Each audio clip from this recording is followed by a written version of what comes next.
ఒక్కసారి కొమ్మూరి గోల్డ్ కి కాల్ చేయండి. తాకట్లో ఉన్న మీ బంగారాన్ని విడిపించి మార్కెట్ ప్రైస్ కి వాళ్ళు కొనుక్కుని మిగతా డబ్బులు మీకు ఇచ్చేస్తారు. హాయ్ నారాయణ అంటూ ఫేస్బుక్లో ఒక అందమైన అమ్మాయి ప్రొఫైల్ నుంచి మెసేజ్ వచ్చింది. ఇంకేముంది, అవతల వైపు ఉన్నది అమ్మాయే కదా అని నమ్మి సదరు వ్యక్తి హలో అంటూ రిప్లై ఇచ్చాడు. ఆ చిన్న పరిచయం కాస్త చాటింగ్లకు దారితీసింది. ఆపై మాటలు ముదిరి తీవ్ర వ్యామోహంగా మారింది. కట్ చేస్తే కేవలం 2 నెలల కాలంలోనే ఆ ఫేస్బుక్ సుందరి సదరు వ్యక్తిని ఏకంగా 23 లక్షలకు ముంచేసింది.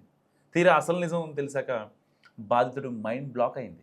ఎందుకంటే ఇన్ని రోజులు తను ప్రాణంగా చాటింగ్ చేసింది అమ్మాయితో కాదు, ఒక అబ్బాయితో. సైబర్ నేరాలపై ప్రజలకు ఒక అవగాహన కల్పించాల్సిన ఒక పోలీస్ కానిస్టేబులే ఈ వలపు వలలో పడి నిలువున మునిగిపోవడం అనంతపురం జిల్లాలో తీవ్ర సంచలనంగా మారింది. అసలు ఏం జరిగిందంటే, అనంతపురం డిఎస్పీ డ్రైవర్గా తలారి నారాయణ స్వామి అనే కానిస్టేబుల్ విధులు నిర్వహిస్తున్నారు. గత మార్చి నెలలో ఆయనకు ఫేస్బుక్లో సాయిశ్రీ అనే పేరుతో ఒక ఐడి నుంచి మెసేజ్ వచ్చింది. దానికి నారాయణ స్వామి రిప్లై ఇవ్వడంతో ఇద్దరి మధ్య నిత్యం చాటింగ్ సాగింది.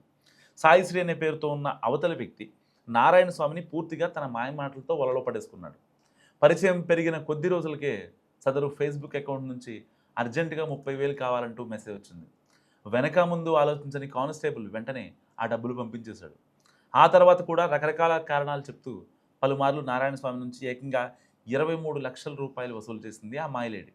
అయితే ఇంత డబ్బు ఇచ్చిన తర్వాత ఒకసారి మనం కలుద్దామంటూ కానిస్టేబుల్ నారాయణ స్వామి ఎన్నిసార్లు మెసేజ్ చేసినా అవతల వ్యక్తి ఏదో ఒక సాకుతో దాటవేస్తూ వచ్చాడు. సో చివరకు వన్ ఫైన్ డే ఇద్దరూ కలుసుకోవాలని నిర్ణయించుకున్నారు. ఫేస్బుక్లో పరిచయమైన తన డ్రీమ్ గర్ల్ను చూడబోతున్నారనే ఆనందంతో వెళ్ళిన నారాయణ స్వామికి అక్కడ షాక్ తగిలింది. ఎదురుగా నిలబడిన వ్యక్తిని చూసి కానిస్టేబుల్ కంగు తిన్నాడు. ఇన్ని రోజులు సాయిశ్రీ పేరుతో తనతో చాటింగ్ చేసింది ఒక అమ్మాయి కాదు, అబ్బాయి అని తెలిసి నారాయణ స్వామి నెత్తిన పిడుగుపడ్డట్టయింది.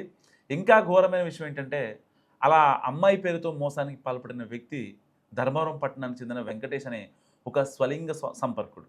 తను ఒక అబ్బాయితో, అది ఒక గేతో ఇన్ని రోజులు చాటింగ్ చేసి 23 లక్షలు పోగొట్టుకున్నా అని తెలిసి కానిస్టేబుల్ లబోదీపం అన్నాడు. తాను ఘోరంగా మోసపోయానని గ్రహించిన కానిస్టేబుల్ నారాయణ స్వామి అనంతపురం 4th టౌన్ పోలీస్ స్టేషన్లో ఫిర్యాదు చేశాడు. బాధితుడి ఫిర్యాదు మేరకు పోలీసులు కేసు నమోదు చేసి దర్యాప్తు ప్రారంభించారు. ప్రస్తుతం నిందితుడు వెంకటేష్ పరారీలో ఉండగా అతని కోసం పోలీసులు తీవ్రంగా గాలిస్తున్నారు. సైబర్ నేరాల పట్ల పబ్లిక్ అవేర్నెస్ కల్పించాల్సిన పోలీసే ఇలా ఫేస్బుక్ వలలో పడి సర్వం కోల్పోవడం చూస్తుంటే ఎంతటి వాడైనను కాంతాదాసుడే అనే సామెత నిజమేనని స్థానికంగా